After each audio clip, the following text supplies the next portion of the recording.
பேர் Steffi. Steffi, என்ன நடந்து உனக்கு?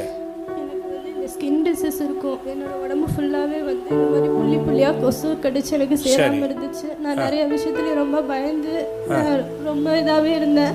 நான் இந்த ப்ரேயர் அட்டன் பண்ணதுலேருந்து எனக்கு எப்பயுமே இந்த புண்ணெல்லாம் எரிஞ்சுக்கிட்டு பிச்சுக்கிட்டே தான் இருக்கும். எப்பயுமே இதே மாதிரி தான் இருப்பேன். எத்தனையோ பேர் வந்து எவ்வளவோ வந்து சொல்லியிருக்காங்க. என்னால் ஒவ்வொரு நாள் நைட் தூங்குறப்போ நான் எனக்கு தூங்குறது இல்லை. அம்மாவுக்கு கூட தெரியாது, அம்மாட்டையும் சொல்ல மாட்டேன், யார்கிட்டையும் ஷேர் பண்ணவும் முடியாது. நான் எப்பயுமே ஜெபம் பண்ணிட்டு ஏசப்பா கிட்ட மட்டும் எனக்கு விடுதலையே தாங்க அப்படின்னு சொல்லிட்டு ப்ரே பண்ணிட்டு தான் படுப்பேன். இன்னைக்கு அது பண்ணுறப்போ எனக்கு ஒரு தடவை கூட அது பிக்கவும் இல்லை.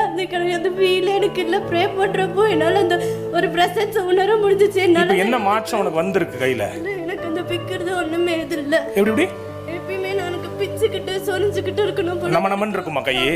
இப்போ கை கால் அந்த மாதிரி எதுவுமே ஃப்ரீ ஆயிட்டு ஃப்ரீயா கையை தட்டுங்களேன். எத்தனை